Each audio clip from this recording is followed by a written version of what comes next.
today's mindful moment, packed with insights but designed to fit into your busy life. One deep dive at a time. Okay, so we're diving deep into Gordon W. Prange's At Dawn We Slept, and it's considered like the ultimate book on Pearl Harbor, right? But here's a thought: what if? What if the whole surprise attack thing maybe wasn't as much of a surprise as we've always been told? That's a really interesting question to start with, and it kind of gets right to the core of what makes Prange's work so different. He doesn't just rehash the events of December 7th, 1941, Yeah. just the attack itself. He kind of goes way deeper than that, showing us this whole web of politics, intelligence failures, and just like cultural misunderstandings that all built up to that day. Yeah, exactly. Like, we all know about the attack itself, but French takes us back like years before. Yeah. He shows us Japan's goals in the Pacific, their relationship with the U.S. getting worse and worse. It's like you're watching this slow motion train wreck, knowing what's going to happen, but seeing all the points where it maybe could have been different. Exactly. And one of the most powerful things about At Dawn We Slept is how Prange really goes deep into the intelligence failures, like on the American side. I mean, he really breaks down how things like fragmented reports, biases about other cultures, and just like this underestimation of Japan's real capabilities, it all created this perfect storm for disaster. Okay, so unpack that a bit for me. When you say underestimation of Japan's capabilities, what do you actually mean? Like, was it just this general feeling of, oh, they wouldn't dare attack us, or was there something more specific going on? It was a little bit of both, actually. There was definitely this feeling of like American exceptionalism, this idea that the U.S. couldn't be touched, especially on its own land.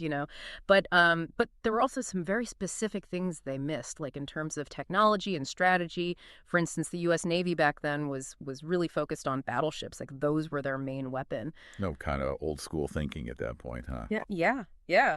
And meanwhile, you have Japan, who was putting all their effort into aircraft carriers and developing new torpedo tech.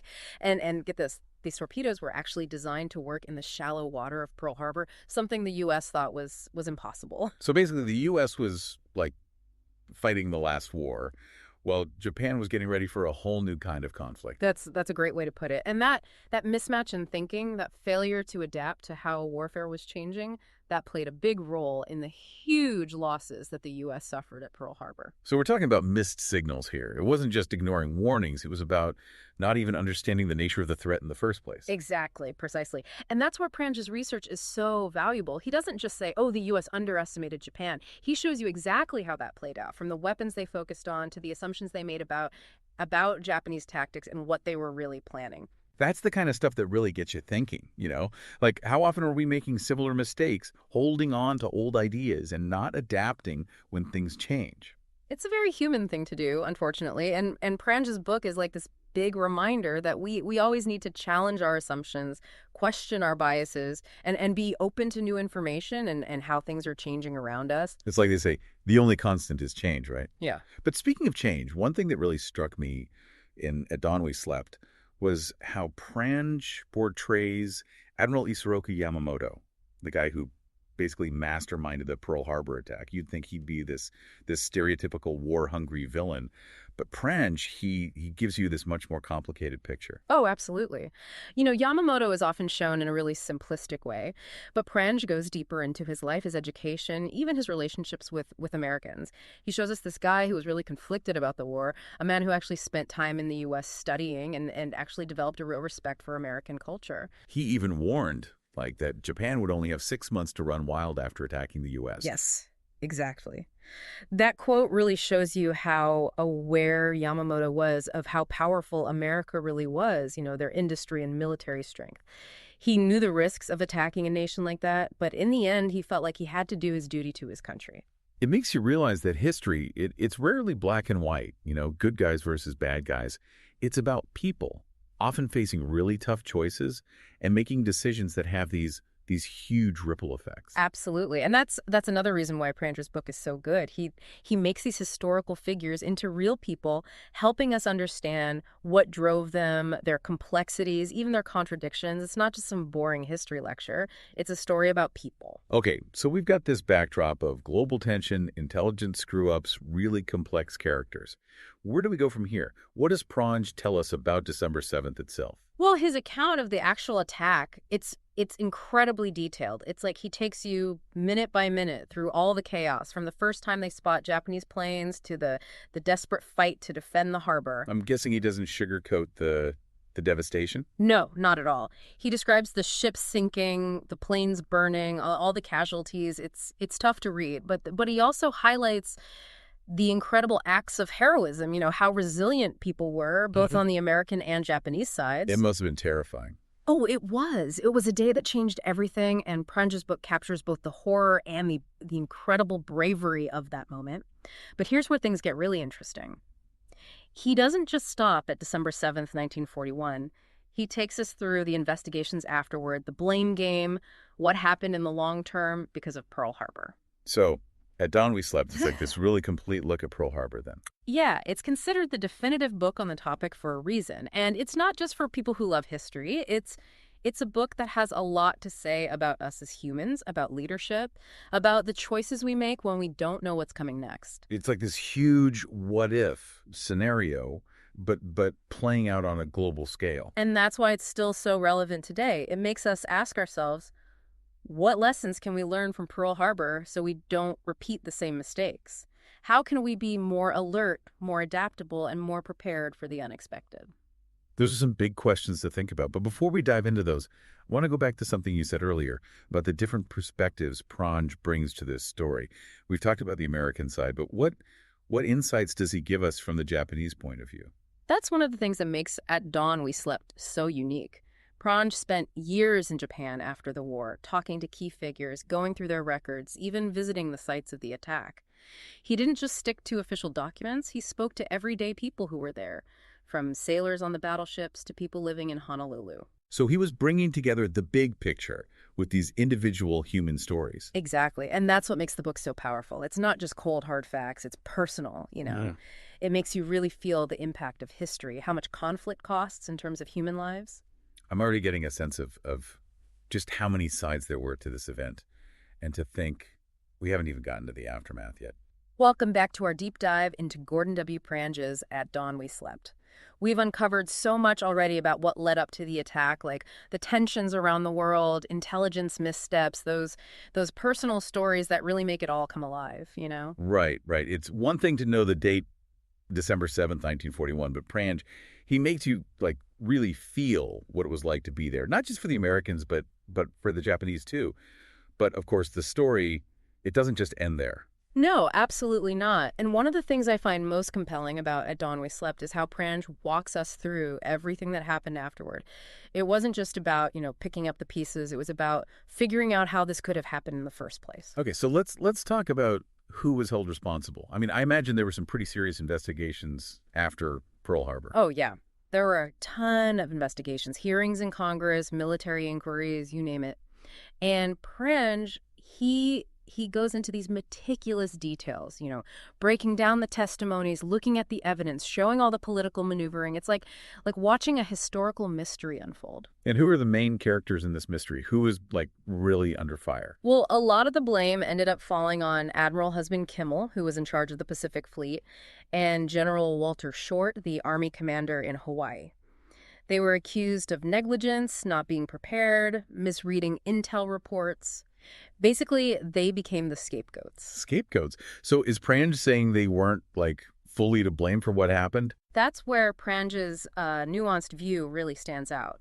He acknowledges that Kimmel and Short, yeah, they made mistakes, but he puts their actions into a wider context. He points to systemic problems within the military, intelligence lapses, how different parts of the government weren't communicating.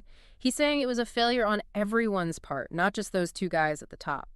Okay, so this is starting to sound familiar. We've got these same intelligence problems coming up again, like fragmented reports, missing signals, underestimating the enemy. Exactly. And what's really interesting is how Prange breaks down these failures, almost like he's a detective or something. He looks at specific moments, analyzes the people involved, and shows us those systemic problems that helps lead to this disaster. Can you mean an example? Sure, sure. So one case Prange talks about is this thing called the Winds Code message. Basically, at the end of November 1941, American code breakers picked up this message telling Japanese diplomats to destroy their code books and ciphers. That sounds like a pretty big warning sign, right? It was. But instead of seeing it as, hey, Japan's getting ready for a sneak attack, some people in the U.S. government thought it meant they were just going to end diplomatic talks. So like a failure to think outside the box. They just couldn't wrap their heads around Japan actually attacking. That's part of it, yeah. But Prange also talks about how slow bureaucracy can be, personality conflicts, the fact that the different intelligence agencies weren't talking to each other, like you said earlier, a perfect storm of failures. Okay, so we've got these investigations, everyone pointing fingers. But what about the bigger picture? How did Pearl Harbor change America in the long run? That's one of the most thought-provoking parts of At Dawn We Slept. Prange doesn't stop with what happened right after the attack. He explores how it rippled out and changed American society, foreign policy, even the global landscape. Okay, I'm all ears. What were some of those, like, ripple effects? Well, for starters, it completely shattered this idea of America staying isolated from the rest of the world. Before the attack, there was this strong feeling in the U.S. about staying out of foreign conflicts, just focusing on things at home. Right. That America first way of thinking. Exactly. But Pearl Harbor changed all that. It forced America to face the fact that they were part of a global world, that they couldn't just ignore what was happening in other It countries. was like this harsh wake-up call. Even a powerful nation like the U.S. could be vulnerable. Precisely. And that wake-up call led to a huge shift in American foreign policy. Isolationism was out and interventionism was in. The U.S. came out of World War II as a global superpower, taking the lead and shaping the world after the war. That's a massive change. And it all started with Pearl Harbor. Prange makes a really strong case that Pearl Harbor, that was the catalyst. It galvanized American public opinion, fueled patriotism, and created this feeling of shared purpose that pushed the nation into war and onto the global stage. I'm starting to see why this book is considered so important. It's not just about a single event. It's about understanding those turning points in history, those moments that change everything and have effects that last for generations. Exactly. And Prange doesn't just present these ideas in a dry academic way. He makes them come alive through storytelling, vivid descriptions, and insightful analysis. As we're talking, I keep thinking about like the human cost of all this. We've talked about the strategy, the political stuff, but what about the individual people? What about their stories? That's one of the things that makes At Dawn We Slept so powerful. Prange doesn't just focus on the big picture. He brings the story down to a human level, sharing the experiences of those who lived through the attack. What kind of stories does he tell? He tells stories of heroism, sacrifice, resilience in the face of just incredible chaos. He writes about sailors who fought bravely even though they were outnumbered, nurses who worked nonstop to care for the wounded, everyday people who came together to help each other after the attack. It must have been just horrifying to experience. It was. But Prange also highlights the moments of humanity, compassion, people coming together when things are at their worst. He tells the story of Doris "Dory" Miller, who was an African-American mess attendant on the USS West Virginia. What happened to him? Miller was a black sailor at a time when the U.S. Navy was still segregated. But when the attack started, he didn't hesitate. He helped carry wounded sailors to safety, even manned a machine gun even though he had no training, and kept fighting even as the ship was going down. Wow. That's incredible bravery. It is. He became a symbol of courage and resilience, and Prange uses his story to show both individual heroism and the complexities of race relations in the U.S. military at that time. It's this powerful reminder that even when things are at their darkest, people can be incredibly courageous and compassionate. It really is. And that's one of the reasons Prange's book still resonates today. It's not just a war story. It's a human story. A story about the choices we make, the sacrifices we endure, and the power of the human spirit. Welcome back to the Deep Dive. We're wrapping up our look at Gordon W. Prange's At Dawn We Slept, and I got to say this book has really made me rethink a lot of what I thought I knew about Pearl Harbor. Yeah, it's one of those events that people think they understand, but Prange's research, it uncovers all these layers of complexity, stuff you don't get from just reading a textbook or watching a documentary. Right. Like we talked about the intelligence failures, the cultural misunderstandings, the human cost. But even after all that, there's this question that keeps coming back to me. Could anything have been done differently? Like, were there any points where things could have gone a different way? That's the big question, isn't it? And Prange, he doesn't give you any easy answers, but he does point out a few key moments, a few what ifs that really make you think about how history could have played out differently. Okay, I'm all ears. Give me an example. Well, one moment that Prange really focuses on is the decision by Admiral Kimmel, the commander of the Pacific Fleet, to not do long-range reconnaissance patrols in the days before the attack. Oh yeah, yeah. I kind of remember that from our earlier talk about Kimmel being blamed. Didn't Prange say that he was kind of dealt a bad hand? He did. Kimmel, he had a lot of limitations, not enough resources, not getting clear orders from Washington. But even with all that, that decision to not do the patrols, it had a big impact. Okay, but wait. Wasn't there a radar station in Hawaii? Couldn't they have seen the Japanese planes coming? There was, but radar was still pretty new technology back then, and it wasn't running at full capacity. Plus, they only had people manning it for a few hours each morning.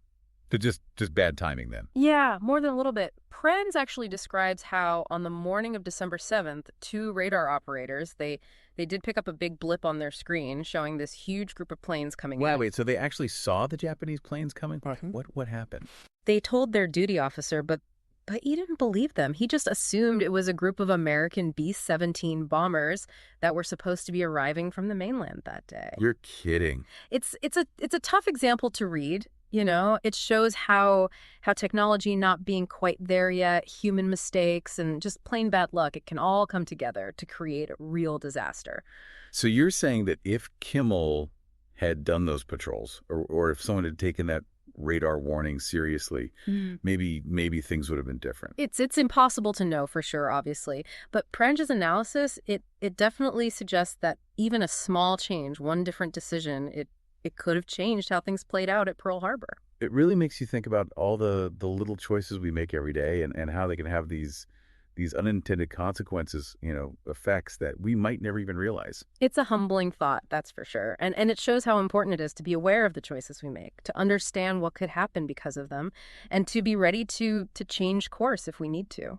Okay, so we've talked about Kimmel, the radar, all these what-if moments that just make you question everything.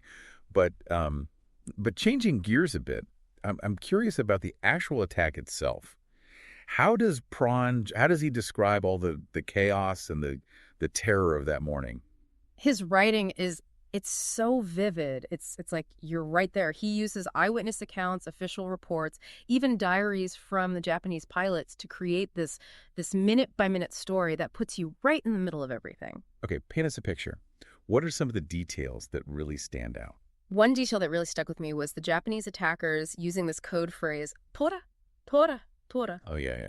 I've heard that phrase before. What does it mean? It means tiger, and it was the signal from the lead Japanese pilot, Mitsuo Fuchida, to say that they had achieved surprise. So they were basically saying, like, we got him. Yeah, exactly. And that simple phrase sent over the radio, it just sent shock waves through the American forces at Pearl Harbor.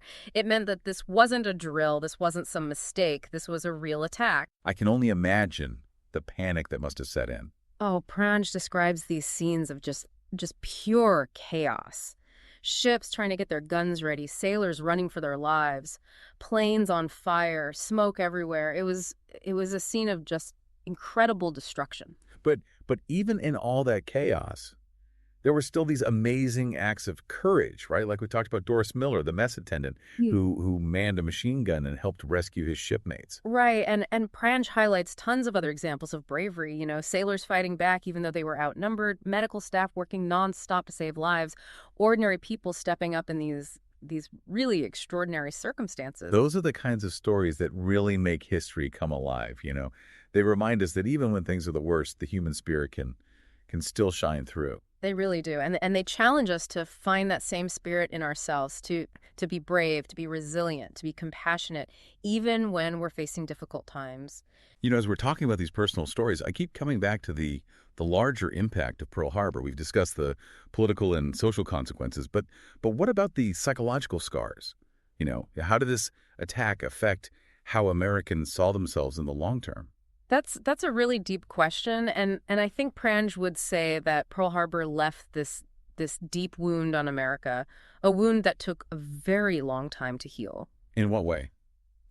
Well, for one thing, it shattered this idea that America was untouchable. Before Pearl Harbor, there was this feeling that America was safe, protected by all that ocean, that it wouldn't be affected by the kind of attacks happening in Europe and Asia. That idea of American exceptionalism we talked about before. Exactly, exactly. But Pearl Harbor showed that that wasn't true. It showed that America wasn't immune to history, that it was vulnerable, just like every other country. That must have been a really hard pill to swallow. It was. And that realization, it had a huge impact on American culture and society. It created a wave of patriotism, sure, but it also led to fear, suspicion, and people being willing to give up some of their freedoms in exchange for security. We saw that with the Japanese internment camps, which is a really dark part of American history. Yeah, absolutely. And Prange doesn't hold back from criticizing those decisions. He argues that Pearl Harbor, even though it was a tragedy, it also brought out a darker side of American nationalism, a side that was willing to sacrifice individual rights for security and revenge. It's a reminder that even when we face real threats, we have to protect our values, our principles, the things that define who we are as a nation. Well said. And that's a lesson that's still important today, just like it was back in 1941. Okay, so we've covered so much in this deep dive into At Dawn We Slept.